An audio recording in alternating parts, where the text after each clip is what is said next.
I love how the music we make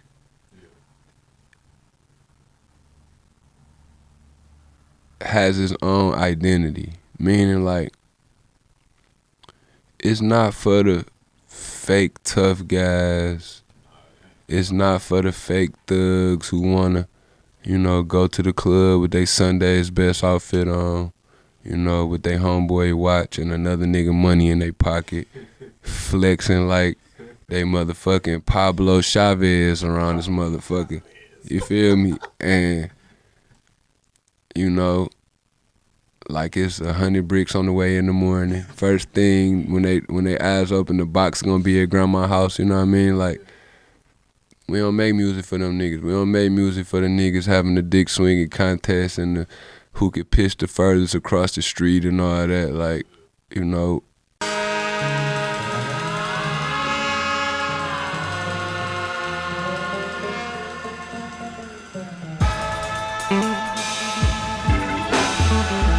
Let's ride to the gas on E. Tires go board, and they need some brand new meat.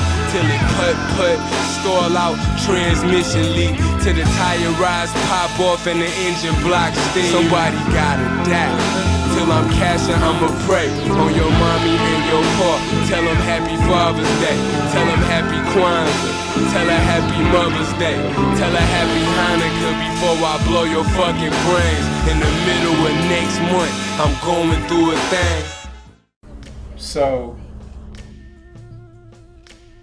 one thing that I feel like is important to do as a producer is to find the threads within the music, the lyrics, and tie it all together. So I saw themes forming from early on in us creating this record. One of which was his relationship to his mother and how that affected him. So the song that I kind of see as the centerpiece of the album is Mommy Dearest. And it was funny when we went to record Mommy Dearest because initially it was a chop sample I had for a Grover Washington song, and an epic song called Don't Explain. And I chopped it, did my thing on the drums, put it together, and it just felt epic. And so he comes over, I'm like, I got something for you. He hears it, and he's like, I know what I'm gonna do to this. And so he starts saying a rhyme, and it's about his mother. And at first I was like, wait a minute, like, I'm thinking epic.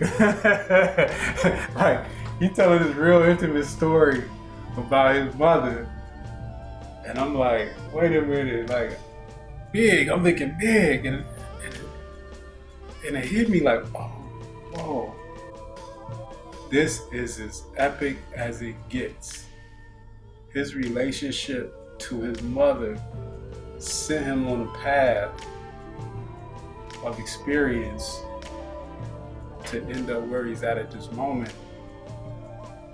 And so through this process, he kind of did his own self-regression in terms of exploring the origins of what led him to the life that he ultimately ended up in. And through his like clarity and vulnerability, he traced it back to the moment where he realized his mother wasn't gonna be there for a while. And it hit me like, whoa, like that relationship in anybody's life is so fundamental and so crucial to a person's development and how they develop and how they evolve.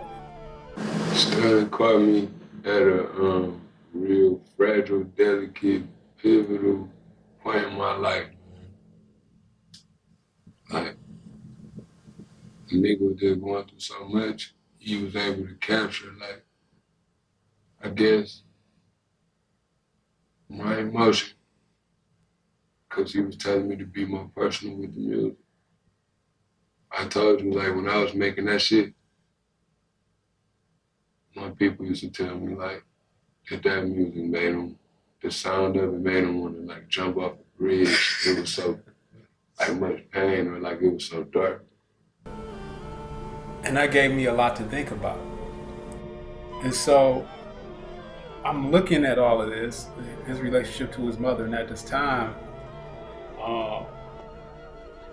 he had children on the way.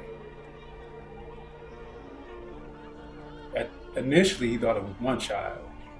So if you notice, the album begins with him saying, lady on my case now filling out an app, all I know is how to whip dust in the Pyrex, got a baby on the way. Damn, it's a mess. Have you ever been convicted of a felony? Yes. So that first song sets the stage. So he initially was sent to the streets after the dissolving of his relationship to his mother. And in this case, he returns to the street because he has a baby on the way. And so I saw all of these kind of like synchronicities. And so by the middle of the album, that baby that was on the way turned out to be twins. And for circumstances I won't fully go into, them twins didn't end up making it, and that wasn't supposed to happen. It happened because of a situation that shouldn't have happened. And so, my honest feeling is that middle of the next month song saved somebody's life. So now you have, the album starts with baby on the way. Turn out to be two babies. Those babies are gone. And to me, in looking at the bigger picture, it established a duality for me. The duality is between who we intrinsically are, who we were born to be, the authentic nature of our spirit, versus who we've been conditioned to become, who we've been taught to become, and the limitations that we find ourselves confined to as a result of how we've been conditioned. And a lot of times that inner conflict plays out in us, sometimes for the rest of our lives. And so, as you go deeper into this album, it's obvious that it's a conversation to me between James Clay Jones III and Boldy James. It's a line in Mommy Dearest where he says, "Why you killed me so I died and I came back. Not to mention now I deal white, sell crack." And so now we're getting into birth and death and rebirth and resurrection. And also human possibility, despite the shanty conditions in which we were born into. And so I see this ultimately as a story of a person attempting to return to the light and brilliance of their spirit,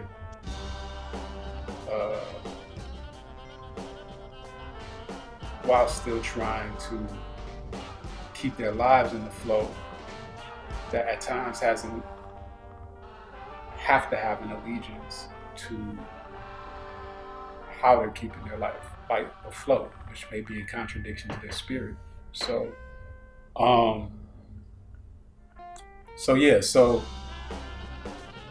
that duality, and I can go deep into this, right? Okay. So there's several things that happen in this process of once the duality is established after the middle of next month. It goes into the safe.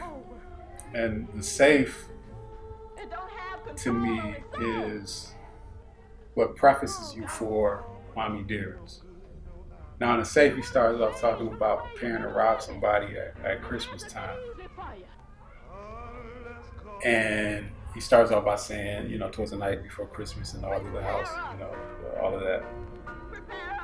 And for me, as a producer observing, like what that means, realizing that,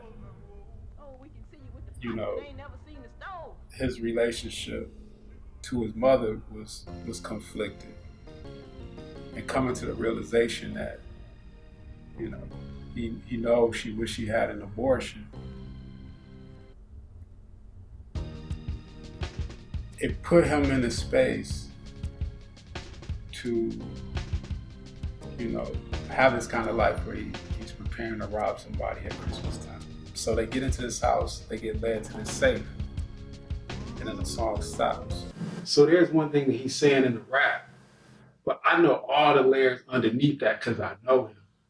And so I'm guiding the other musicians to articulate with their instruments components of what he's expressing that didn't necessarily come out in those words. Man, I got something like I never revealed to like the world, or like even you still. Like when I was recording that, not only was I going through a lot, but like I was on like a lot of drugs heavy too, and I didn't have a recording technique at the time. Like I was learning how to do that at the time. And when you say like, you know, getting that shit out, bring forth like a transformation or like, or however you worded it. It's true, because look at then and then look at now. And it goes into Mommy Dearest. And in the safe, I see it as a dual thing. So he wants what's of value within that safe, and he's taking it. And to me, I parallel that up against Mommy Dearest, in which she had him in her safe, which is her womb, and he was valueless to her. So now, and I think all of us have experienced this, when relationships don't fully fulfill our ability to make contact with our worth, it puts us in a position to now see more value in material possessions and, you know, the experience of comfort to help nullify the void or the pain that arises from not being able to feel fulfilled within relationships with other people. So sometimes being in predicaments where we don't have relationships, where people treat us as sacred, or people treat the relationship that we share with them as sacred, then things become sacred to us. And positions become sacred to us. Statuses become sacred to us, and all of this other stuff. Because then we think, if I have this, if I possess this, then, you know, I'll feel the way I want to feel. I'll be treated the way I want to be treated. You know, under the perception that condition will greater the quality, greater condition will greater the quality of how I experience love, and how I experience prosperity or whatever in this life. So if you notice right after Mommy Dearest, it goes into Birth of Boldy, which Birth of Boldy is the theme song for Boldy James. after he declared his mind, you killed me, so I died and I came back. Sometimes I feel like a motherless child. Get out of line and I'm gunning you down. So stand single file for you in the line of fire. Trying to renege like you threw a 9 of diamonds out when I led with spades. And you sitting trump tight, we got hand grenades. I put his pennies, good night, sleep tight. Don't let the bed buzz bite. Keep a razor blade or jagged edge, put your night street light. Don't catch them lead slugs, strike or get struck like a match. Need a light, light you up like a lamp. Licking shots like some cunt or a stamp with my lightning and thunder is tram 5-7. Mommy, my aunties and grandma stressing that I need a job, but I can't stop peddling drugs. With them drugs on concrete to Spartans, I don't show love, I'm heartless. Cause she don't even love me like she did when I was younger. Seems to me she showing favoritism to my younger sibling, thinking I wonder if he even love me. I love you, I just got a fucked up way of showing it, cause she don't even some sort of dog. It's not even music. I guess that's the relationship. I mean, that's the chemistry or like the blend that make it special. It really ain't music, cause I think with me and him, like, we spent so much time together and interacted so much before we was even making music together, you know? So by the time we got to making music, like, we really understood each other. And one thing about it, I was talking to somebody the other day, they were talking about, you know, just disputes between people working on projects together. And they asked about me and him, and I'm like, man, me and him would never, ever have no kind of problem or conflict, because I think our brotherhood always meant more than whatever we could do music. So it's like, if it's something that I'm passionate about, he'd be like, man, that's what you really want to do, cool. And vice versa. If it's something you're like, no, I got to be like this, it's like, all right, I got you, you know? So I think the music is just a reflection of Our brotherhood. Right. Because here's the thing, too, you got to understand this. When we start working together, neither of us were making music to have a career at it. There you go. Like, when we started this, he was doing his thing. It was an outlet. Right. And for the both of us. So the irony is that in the midst of us just creating for ourselves and for each other, lo and behold, all this stuff started happening with his cousin, Chuck English from Cool Kids, and then it became something completely different real soon. And it was like, he started to go on this trajectory that I didn't see coming. I don't know if you saw it coming, but I didn't see it coming. And but we had already kind of like been in this zone of like just kind of creating for ourselves. So the stuff that people hear from us isn't necessarily stuff that we put out to be like, okay, let's have an album out here, let's do this, that, and the other. And it was just, we was doing it for us, you know. So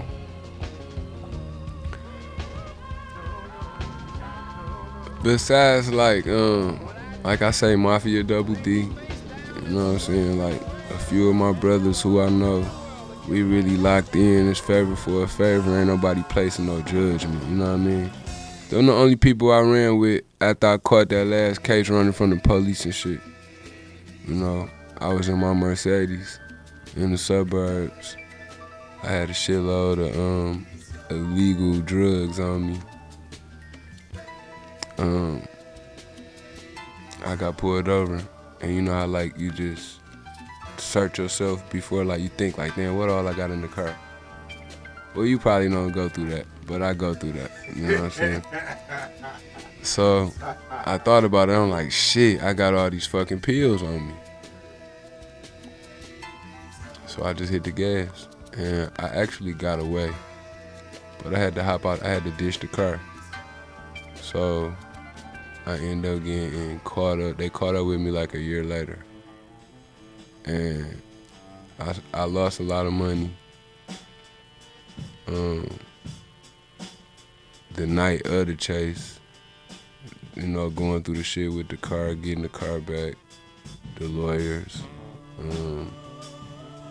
and it was a couple different separate instances I was going through because I had a probation violation. 15 or 16. Okay, and I said that to say this. So when shit hit the fan, I'm not the type of person that is gonna leech and skeech my way back to the top. You know what I'm saying? Like you know, I got you, I got Double, I got a couple of my bros from the drugs left. You know what I mean? So a couple of my niggas from the 50s That's what I was leaning on, like, and I'm not even gonna say leaning on, cause I work to earn my keep for sure. But them the people that I was rocking with when I was, trying to get it back up. So I was out here like down bad for real, but I come from nothing, so I said I was down bad, but a nigga come from nothing, so it didn't really discourage me to have to start from scratch. You know what I'm saying? Like, all my peoples was flaking up on me. You know what I'm saying? Everybody you could think of that's important to a nigga. You know what I'm saying? And what was your mentality like at that time? Were you like, I'm at square one and I'm gonna get right back, or I'm just gonna keep creating and just keep doing this, or where were you at? I mean, like you said earlier, I always was still working, so my head was still to the sky, you know what I'm saying? Because my daughter, she's my biggest inspiration in life, you know what I'm saying? But my son, just the way he believed in me, man, it's like I can't fail him, you know what I mean? So it just had me like, not even on like trying to go harder than I did last time, it just had me concentrating more. So, I would go see my probation officer and like I would get dropped off. And sometimes like my people would have to like go to work or do shit, you know what I'm saying, after they would drop me off. So I would have to find a way from the probation office. And it was a couple times that I actually like caught the bus.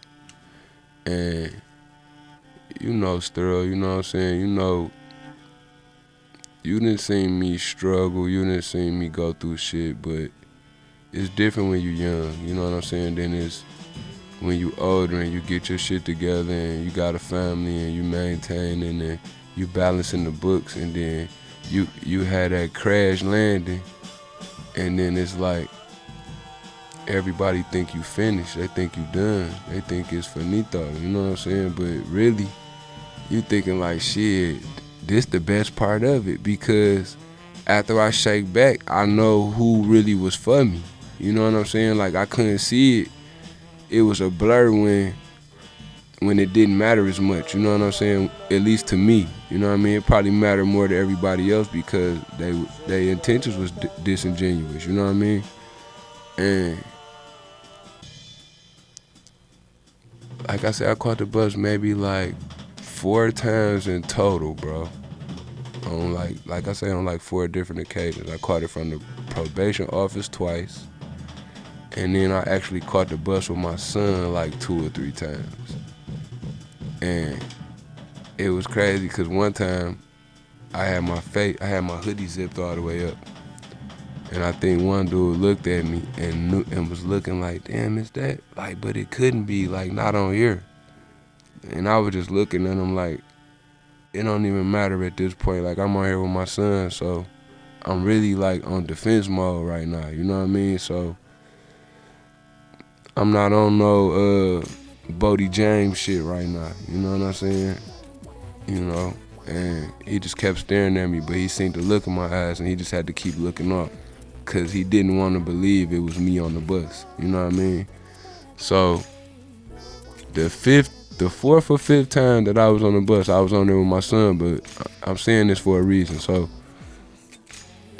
okay, the first time I was on the bus, I had a couple dollars in my pocket, but I just didn't want to blow it on a ride to the hood. So I just caught the bus because it was cheaper.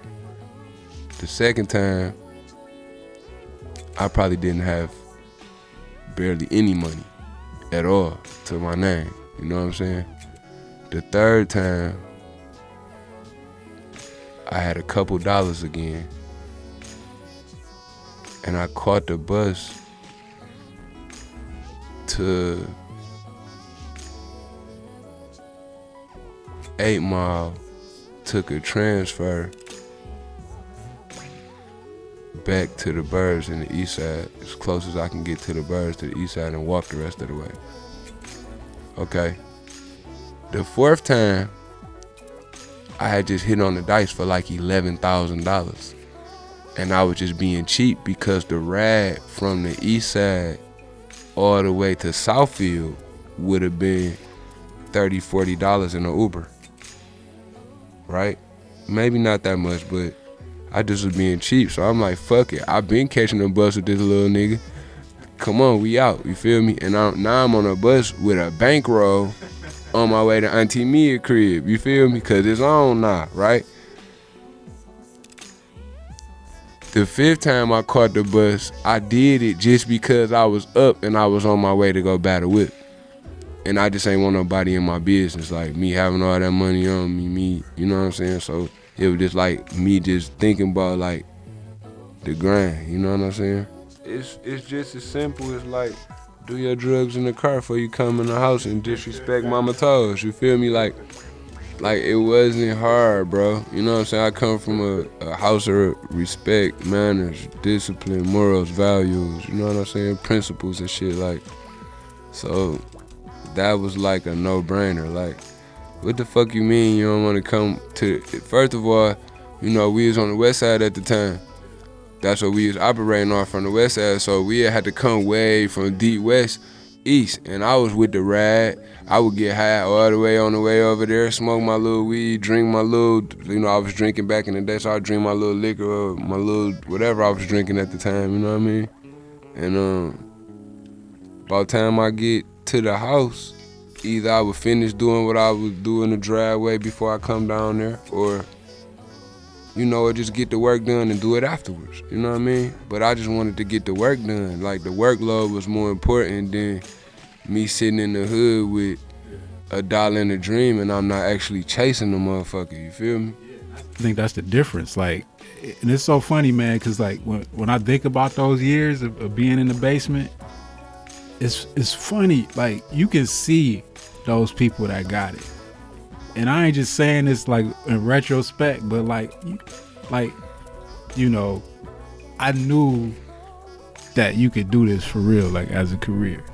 You know, when I first saw Dej Loaf down there, it was like, she's got it. You know what I'm saying? Like, it's certain people that you like, you can see it in them. They different than the people that they come with. That's the thing. Listen to what you're saying. See, me and Dej both come from Yo Kennel. You know what I'm saying? Like, you know, Dej was into some wild shit back in the day that people probably wouldn't know. Dej was just turned as she was. You know what I'm saying? But we really from Detroit. We really Detroiters. So, you know, that's just the nature of the beast. But I said that to say this. Look how polished Dej is. You know what I'm saying? And then at one point, you know, I even remember Dej telling people I was her favorite artist. You know? And that's who my favorite artist is from Detroit. Like, little does she know. You know what I mean? Right. I always like DM her and her Twitter and shit a lot, just letting her know, like, you know, I got a record I'm trying to send you, or, you know, Deja hit me back when she not busy, you know what I'm saying? Like, she never go Hollywood on a nigga, like. Right. But I always built more with the chicks than the dudes anyway, just like Mafia Double D. Diddy don't rap, she just rap with me because that's one of the people I started my dream with, you know what I'm saying? So, you know, it's nothing more important than when the do all come to fruition, you know what I'm saying, that she's still right there, because you got to remember, still, everybody I dreamed this shit up with, they not here, bro. Right. But it's this thing that realizing, and this is very much what this project is about, every sound, especially in terms, well, I'm speaking primarily in terms of music, has a particular social connotation attached to it, right? So different images are connected to different aspects of culture and society, and hearing those instruments connects the listener that understands that association to the things that represent to the things that are represented by that instrument. So like, for example, you know how like the Moog was kind of like the signature instrument of the Chronic, right? The signature instrument of this project I'm working on is a cello, right? And so you have a kid, black kid, talking about his struggles in the city, in the streets, making sense of his experiences, you know, selling dope and other circumstances, prompted somewhere out of just trying to eat and survive, right? And then you have a cello against him telling those stories that are very connected to not having. And there's this instrument that is often associated with what? The haves, associated with affluence, associated with orchestras, associated with rich people that don't look like him, right? So now it kind of amplifies his story, because for a lot of people that hear it, they're making these cognitive connections to aspects of culture they don't associate with his experience. And more about to join now. Welcome to 76. Well, very seldom do we run from the pose. Tell them welcome to my humble abode. Welcome to 76. It's the Helen where you get an award for pulling triggers, pulling bullets and pulls. 76. Homicide detectives, decoys to Colonel and Sarge. Got a picture of Rough Amy and Lord in the middle of they bulletin board. Full of criminals, you get a reward for any info that you give. It's been sworn to secrecy. Once you snitch and inform them agencies, trust ain't an issue no more basically. Especially with me, I can't fuck with you snitches, dog, so stay away from me. Fuck that Upper Peninsula, filling a vacancy. Tell me, how could you testify and squeal on your familiar? Look at me dead in my retina. But kind creatures live forever and cowards die 1,000 deaths. You welcome to 76. First a ninja in the streets that robbed me of my innocence and my childhood dreams. I got some 1, 2, 3, 4, 5 slot, heavy metal poking out. Welcome to 76. I got the drug-free school zone high.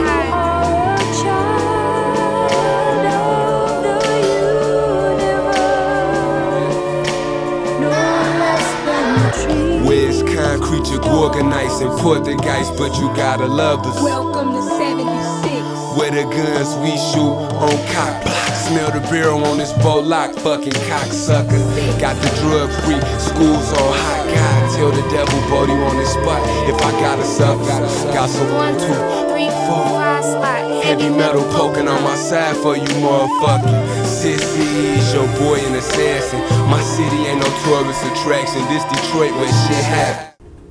So around 2009, 2010, I was in this group. It was like a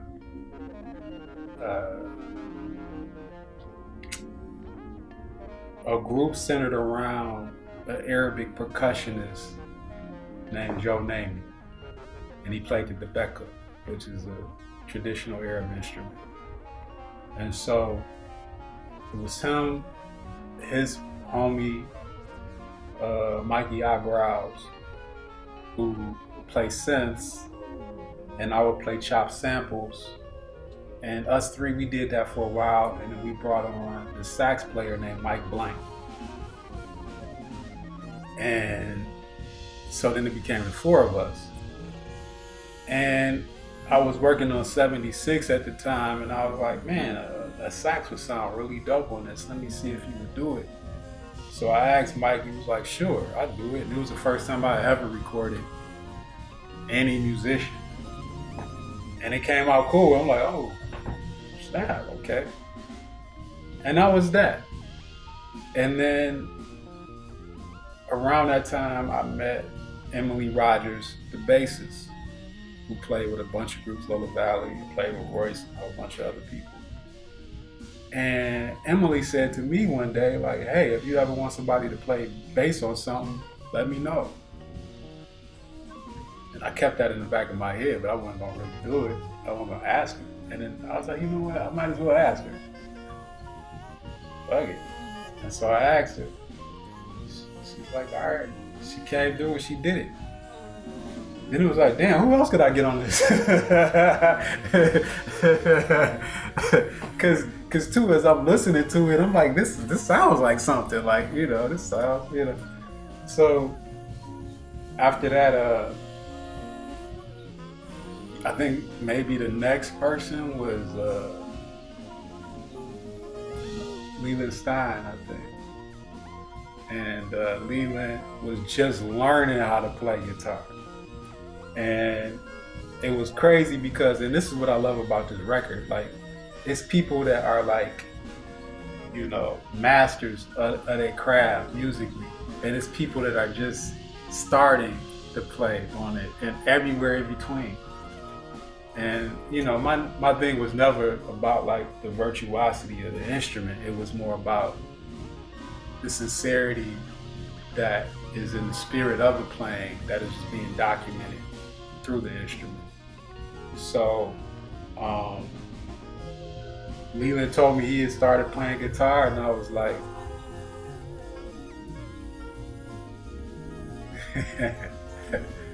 The hobby. yeah. All right, my bad. So, Leland. Yeah, so Leland he was just starting to play guitar. And so,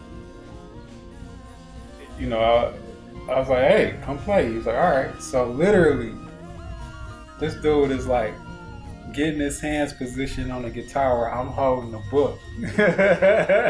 So he can see. And then he get his hands straight and he'd be like, okay, here we record. And then he play it, and, you know. And I thought it was beautiful how it came out, you know. And then from there, started working with Mother Cyberwork, who is the cellist that's on 3 songs. And one of the things I was thinking about early on, as I'm realizing I'm kind of like dipping into this world of having live musicians playing on stuff, was that I wanted to have a sonic thread that went throughout the record. Kind of like the mold on the Chronic, you know. Because I remember the first time I heard it, people were like, why is that whistle on everything? Like, what? You know. But it sonically wove everything together. And so initially that was what the cello was, by having her on multiple tracks. So she played cello on 3 tracks, and kind of gave me a sonic focus. And one thing that was also kind of visible to me in the course of recording this was Boldy's kind of like religious undertones, and him like questioning his faith and religion and all of that kind of stuff. And so things kind of taking on like a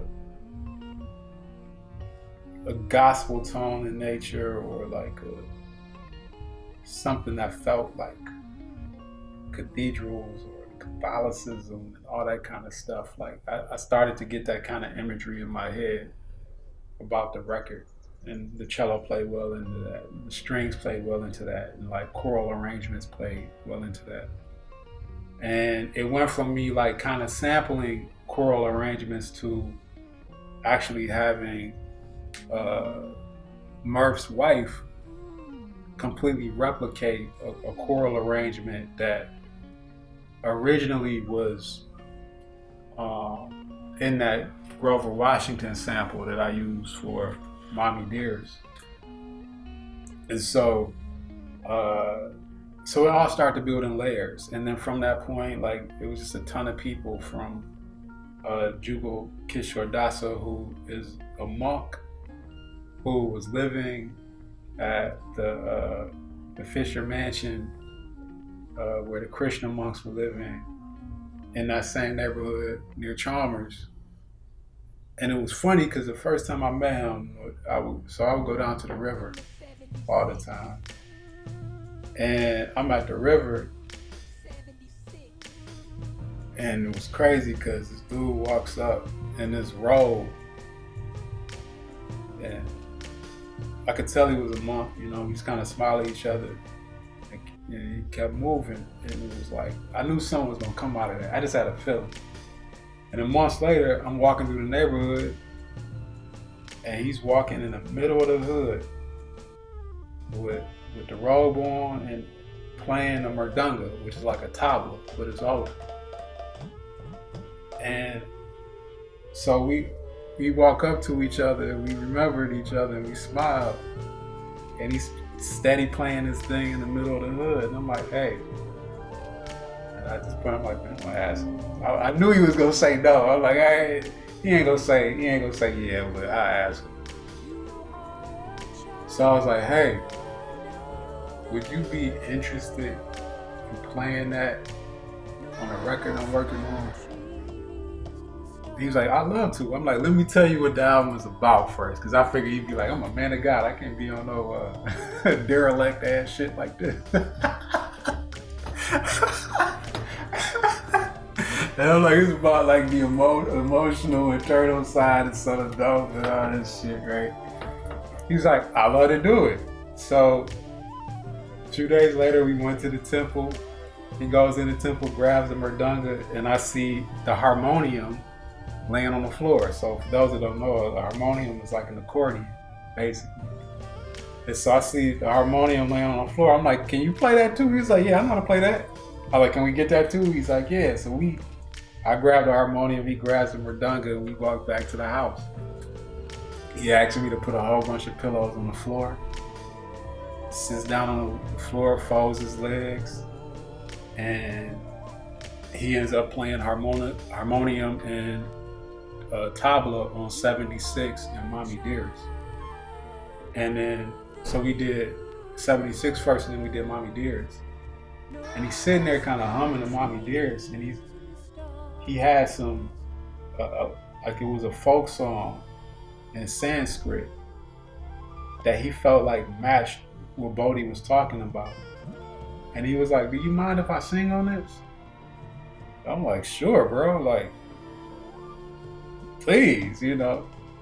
And so that's him singing in Sanskrit on it. And the craziest part about it was, he was about Boldy's age, from the west side of Detroit like Boldy, just happened to go off the U of M and became interested in just exploring various religions. And he started to kind of like move around different religious circles and found Krishna consciousness, and it felt right. And he became a monk. And it was just deep to me how like these two guys, same part of town, same age about, one of them life went way this way and the other one life went way that way, but they still found a way to connect on this. And that was the beautiful part about doing this record, because I think it's such a reflection of diverse community, you know. You know, like even like with Mother Cyborg, like, you know, like beautifully imaginative, you know, powerfully punk, queer, creative, and she's on this record and can find commonalities in the experience on this record. And then you got people like Bubs Fiddler, which I gotta get on Bubs. Old school Detroit guy, you know. I'm sure Bubs will probably own a pair of Gators or two.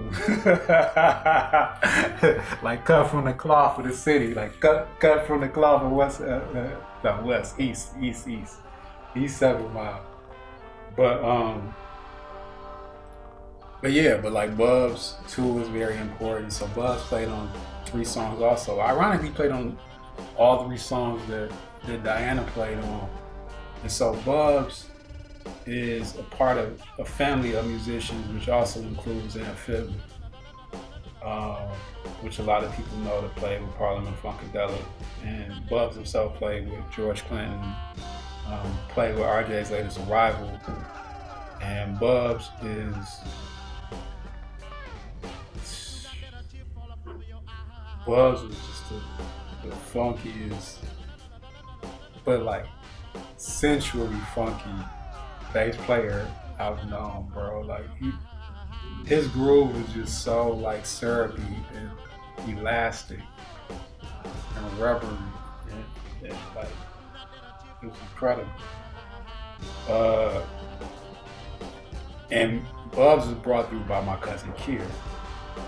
So my cousin Kier was in the business for years, and one of the guys that got me into music real early. And so Kier brought him through one day, and I wasn't even gonna ask him. I was like, I can't ask him for this. And then he's sitting there, I'm playing different songs from the album, and he's like, so man, you ain't gonna ask me to be on this?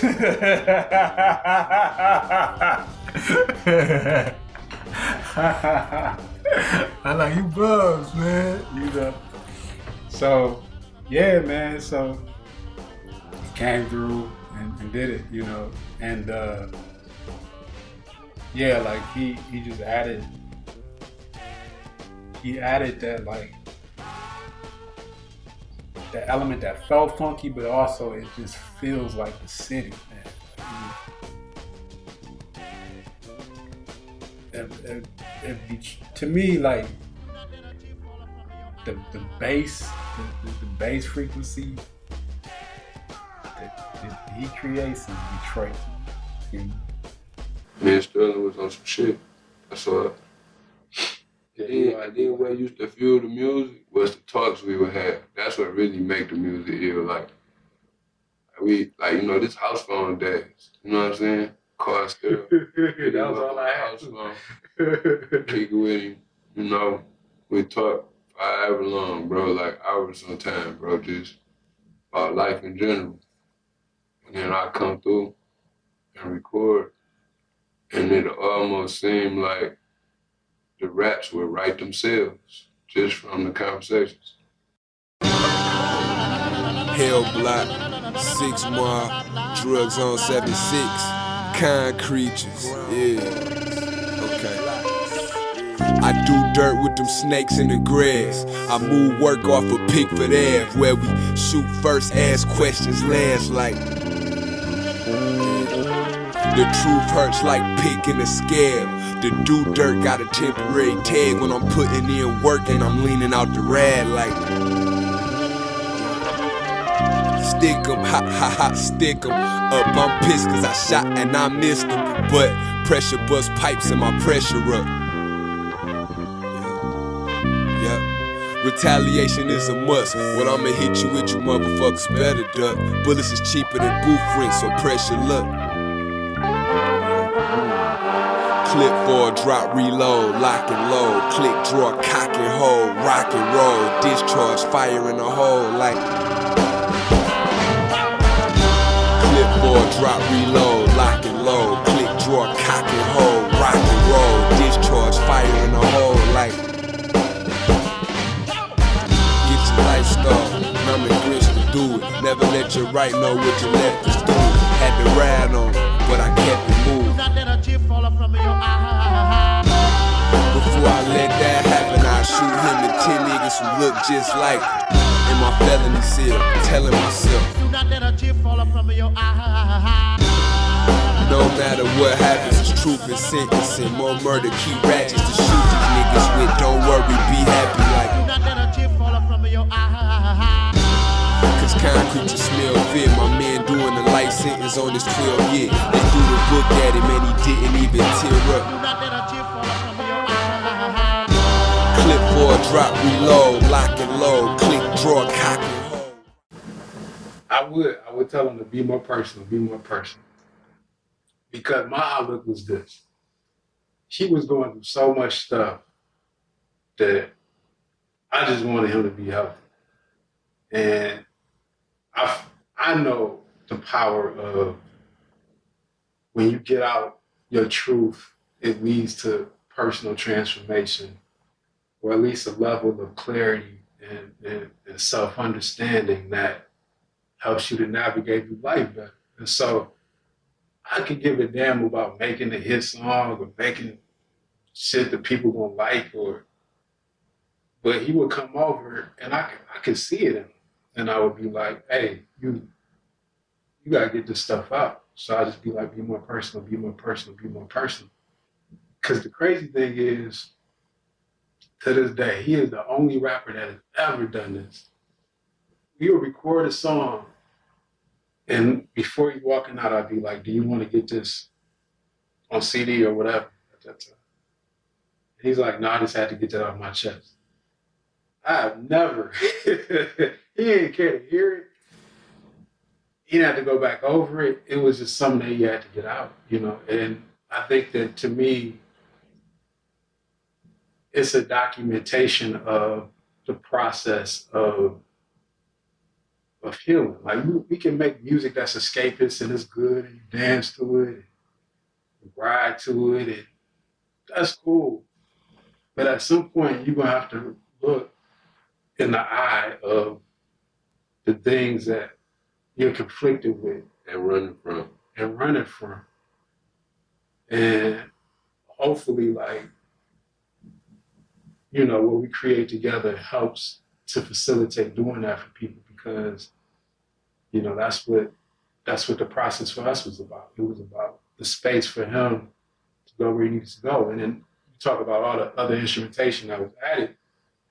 The other instrumentation, to me, it was like, I feel like my job as a producer was to kind of excavate all the nuances in what he was saying, because I know him personally.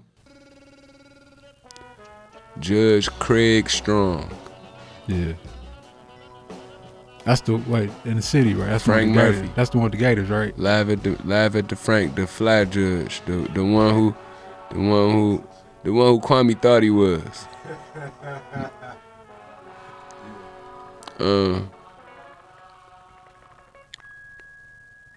I had a trial matter in front of him before for a string of things, and then some other shit popped up while we was fighting it that we had been like #1 suspects in and all this shit. So my little homie got 10 out the matter. My other little bro got life. He got a double life sentence. And they was supposed to get more clock than that, but the matter that I was involved on, we all walked on that. And that was my last time seeing one of my guys. You know, after my dude got out of prison 10 years later, I bumped into him a couple times, but that was my last time seeing one of my favorite youngins, you know what I'm saying? And Judge Strong was the one who handled the matter. So I was performing at a Nas and Erykah Badu show downtown in Shane Park. And I took my mom down there because she wanted to meet Nas. So she can get a picture with him and brag, you know, how her son, you know, doing good with the music. So when I seen Judge Strong backstage, I tapped my mom like, "Ma, like, look." She like, "Baby, that's the judge from," you know. I'm like, "Yeah." He was there to meet Erykah Badu. So after Erykah came out of her dressing room, she came in like the room we was chilling in. I was back there with Will from Detroit versus Everybody. Shout out my OG Will. I was back there with Nas, my mom, like I say, Erykah Badu, Judge Strong, And I say, excuse me, sir. I say, you remember me? He say, face look familiar, put a name on it. I might. He said, I might forget a face, I'll never forget a name. I say, my name James Jones. And I told him, I said, I had a court matter with you a while back. And I say, with a couple fellas, one named Thomas, one named Glenn. And he remembered the incident, and we started talking about it. And he asked me, how did the matter turn out with me? And I told him, I beat the case. He said, never say you beat a case, always say justice was served. And it was about murders, and it was a whole lot of crazy shit that took place. And Nas overheard me and the judge talking about the murder case with my mother. And he just had this look on his face like, damn, like damn, like every nigga I signed damn near do on the same dumb shit, about to get locked up, go to jail, get smoked or some shit, you know what I mean? And Jungle a wild boy. That's my nigga, like he came to Detroit, I fuck with that nigga the long way. But it's like, that was the first time where I knew that my past was gonna haunt me one day. You know what I'm saying? And like to this day I have like times where like I be in certain areas and the person I'm with, I might make them run in the gas station and they like might question it. And I'd be like, just go take care of that, because I don't wanna pop this pistol out the stash, or if I did bring the stick, I'ma just play it safe behind the tents, because I haven't always been Boldy James the rapper. Because they ain't grow up like me, Sterling. Like, you gotta remember, like, I ran away from the crib at 11, 12 years old and didn't never go back home. It's not a lot of kids like me, bro.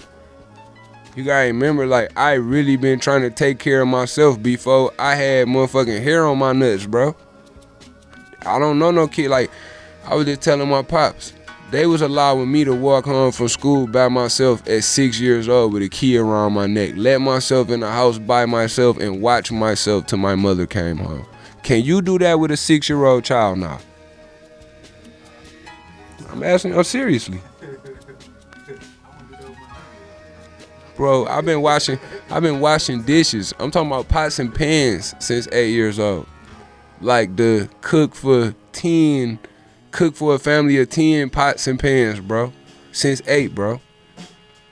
You know what I'm saying? Like, my old dude taught me real responsibility early.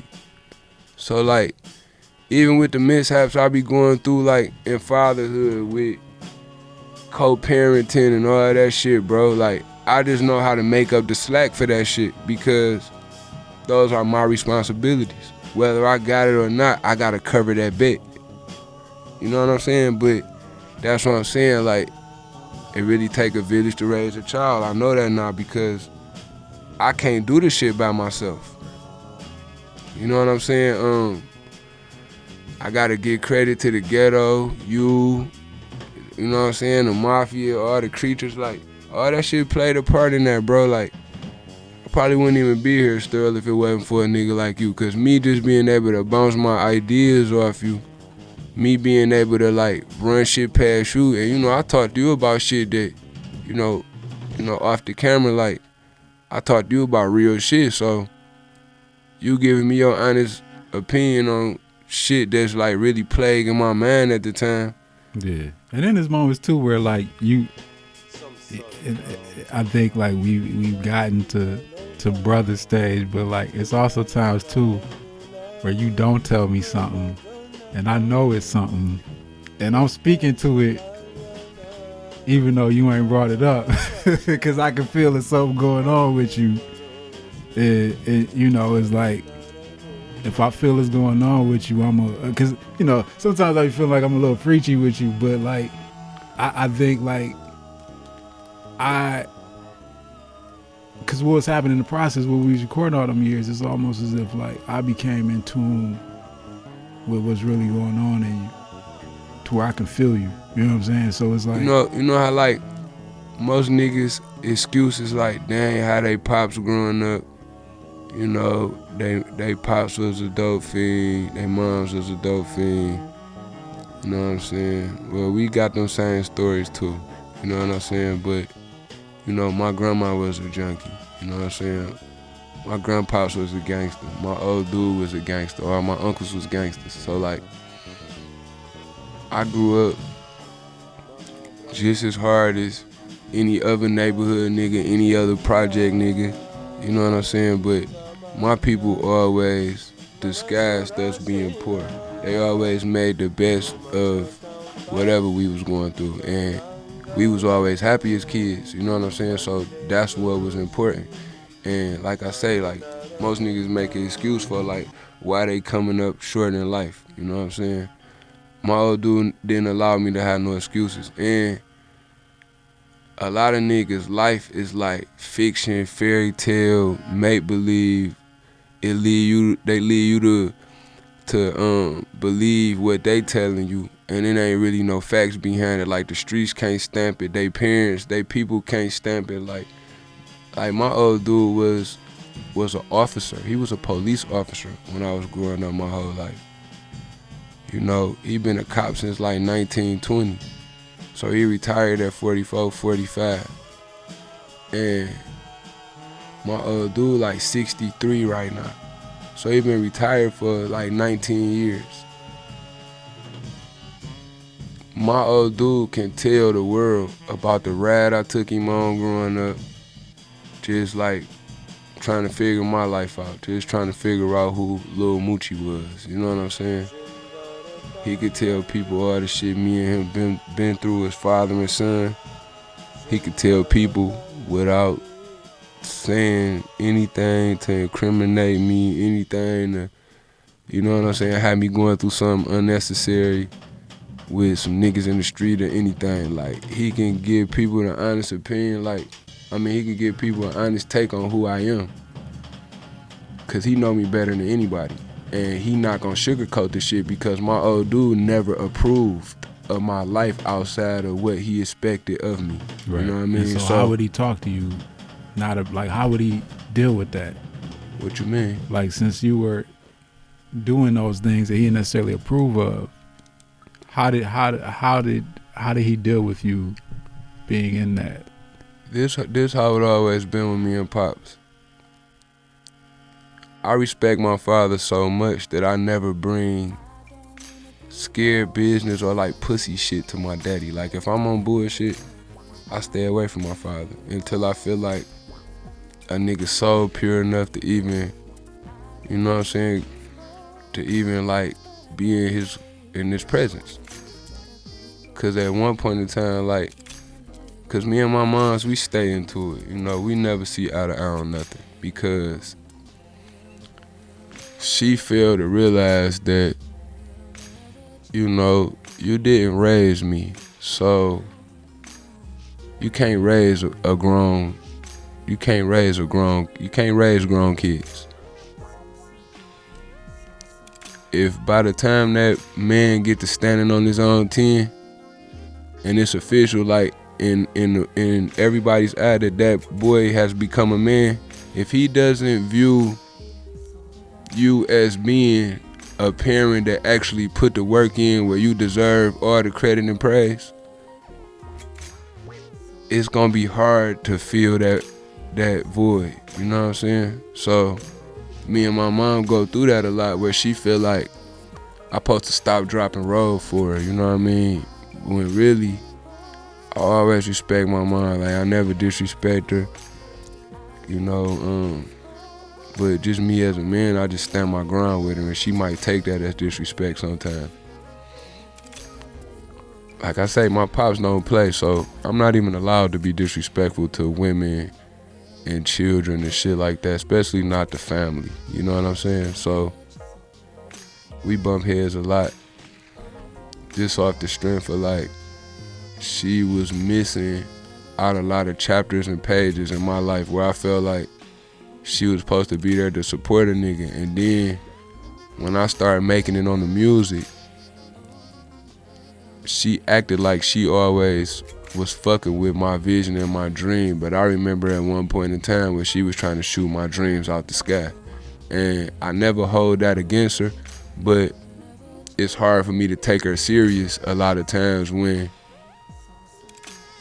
I think the praise is genuine, as far as like my accolades and my achievements that I've made since I've been doing music. Cause what people don't know in my family is how much ground I really broke with this shit. They only see like me with Nas or me with Alchemist or me with the cool kids, and you know, when I'm different shows and you know, doing different shit with the people that I work with, you know. But I don't think they really know like all them drippy nights in them basements, bro. Like they don't remember when that ceiling was leaking, bro. You know what I'm saying? Like, yeah, when we downstairs recording in flood waters where you down there need rain boots on, bro. Like they don't know nothing about that, bro.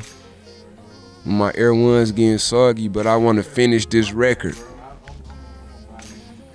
I'm just saying, when I'm fucking my new ones up, cause I'm down here trying to finish this record, bro.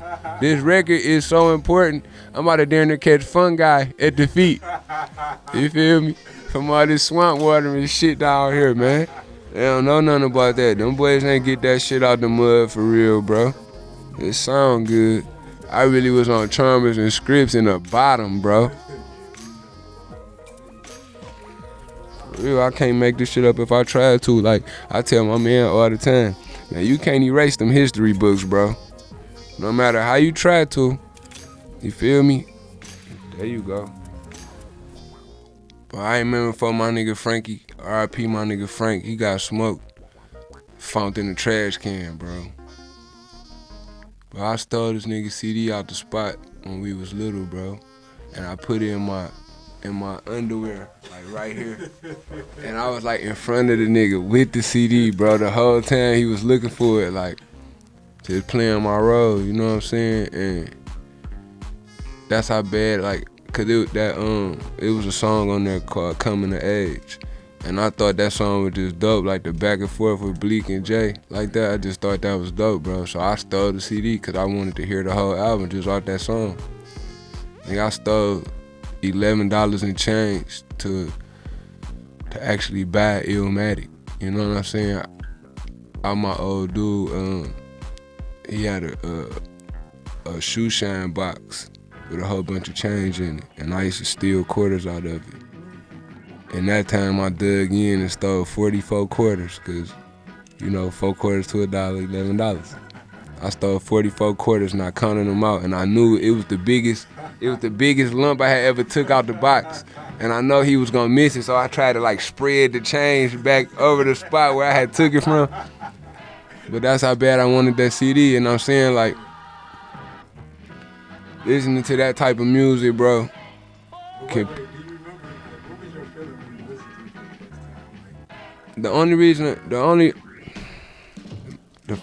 first impression I had from that music was it was just relatable to the way big city boys live, as opposed to, you know, how the guys down south and the country boys rock. You know what I'm saying? So, cause my people from down south, and I used to go visit on holidays and, you know what I'm saying, certain family gatherings and shit. You know what I mean? It's a different pace down here.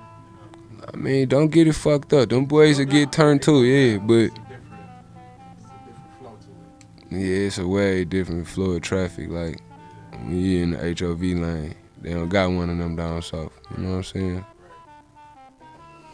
Okay, this what it really is, bro. I just was explaining this to my peoples.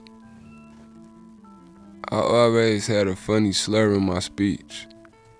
So when I take my time and talk, you actually can hear everything I'm saying. Sometimes I'm off drugs.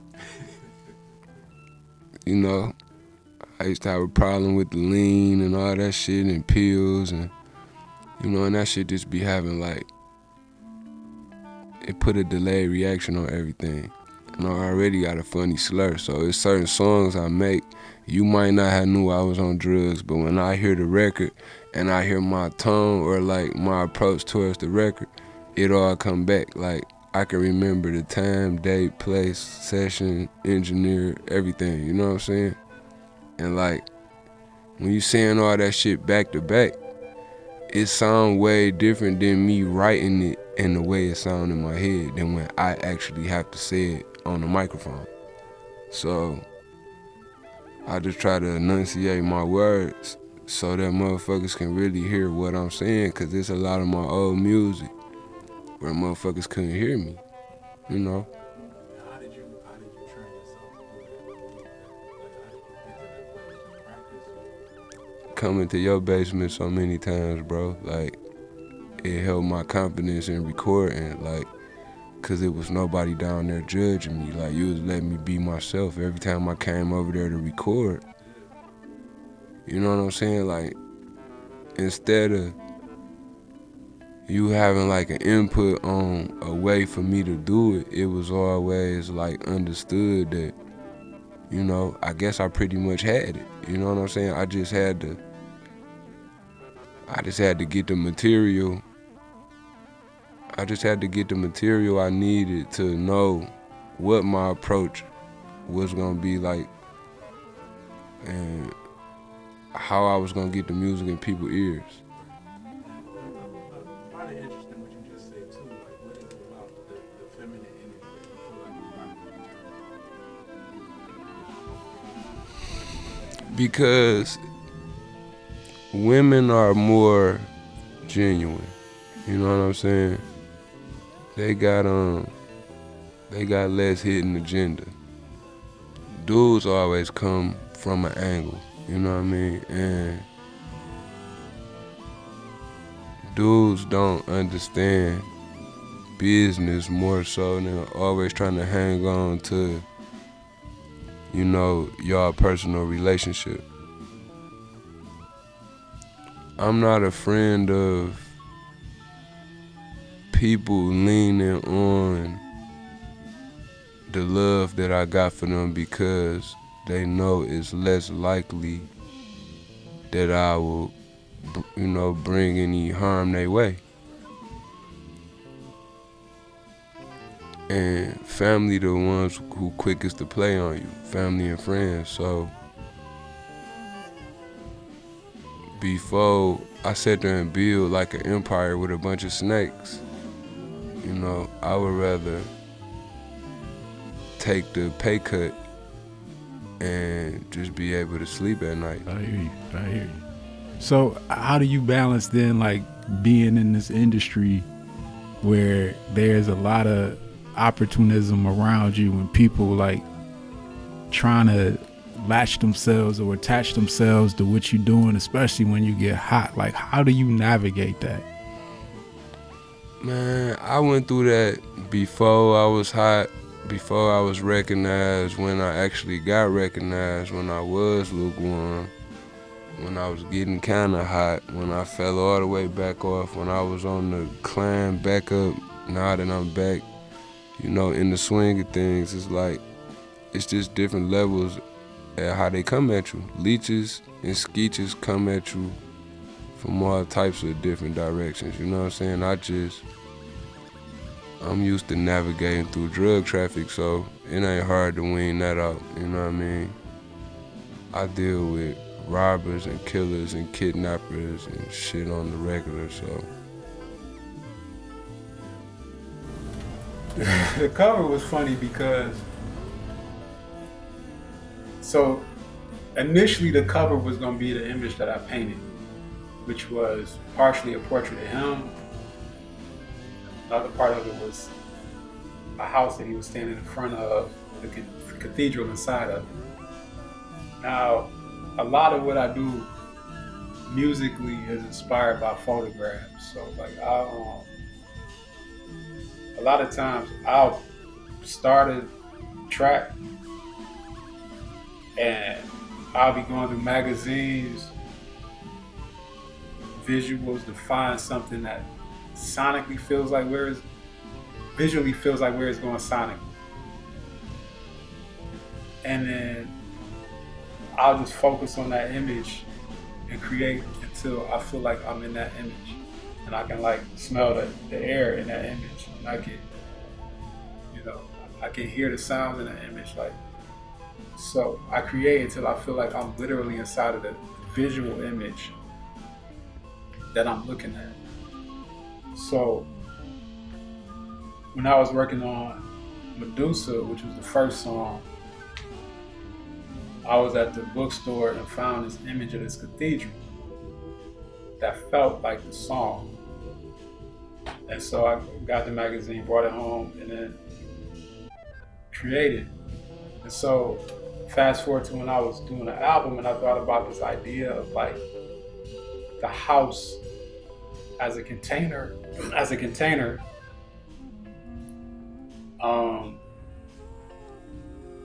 I began to think about the idea of the manger and like supposedly like the majesty of this person not only transcends but also contradicts the limitation of that manger. And so I thought about this dilapidated house that has this humongous cathedral inside of it, kind of thing. So I went back to that image that I was using to make the song.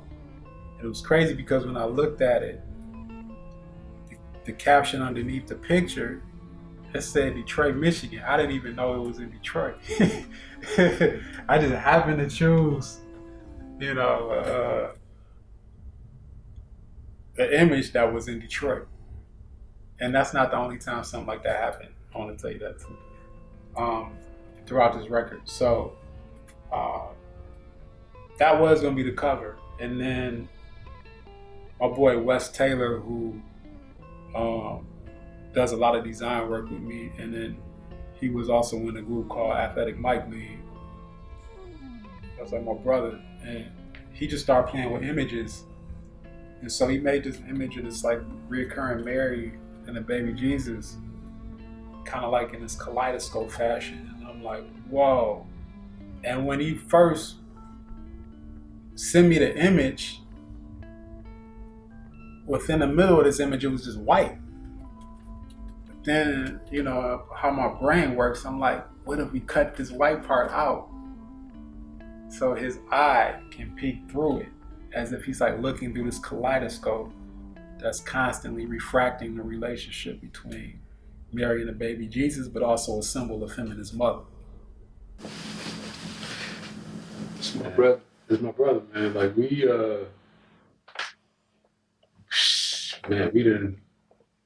done known each other for 20 years. 20 years, 2020, man. And, he was like 17, I think, when he first came. And some mutual friends brought him through my basement, which the basement was like where we did everything and created. A lot of people running through there. He was one of the guys that just kept coming. And over the years, it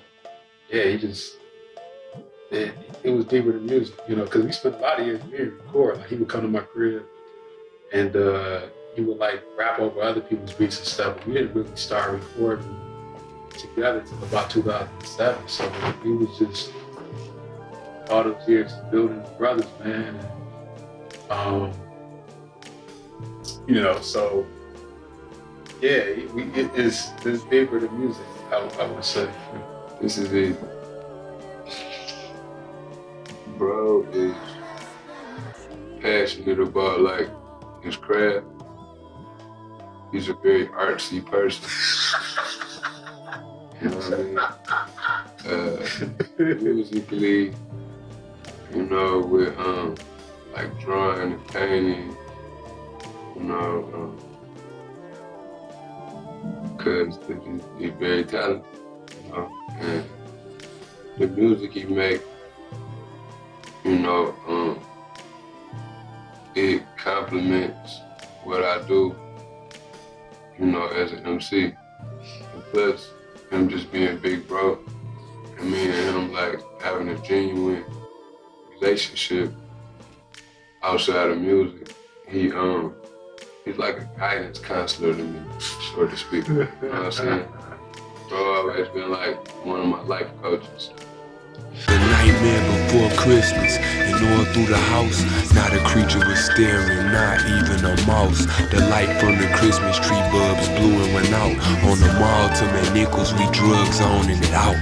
For life, every New Year, and all through the droughts, my own peoples wouldn't sell me 9/10 of an ounce of the shiniest bricks and the bud glue in the dark. So limey and sticky, you couldn't pull them apart. My guy let me know where he lived on Boardwalk. Through the side door we broke in the crib with full force. A silencer scoping the imp when the dog barked. The silence was broken, we set the alarm off. His wife dialed 911, the call dropped. That's right, when he reached and he pumped his sword off. For the time he can hold it, the guns was in his face.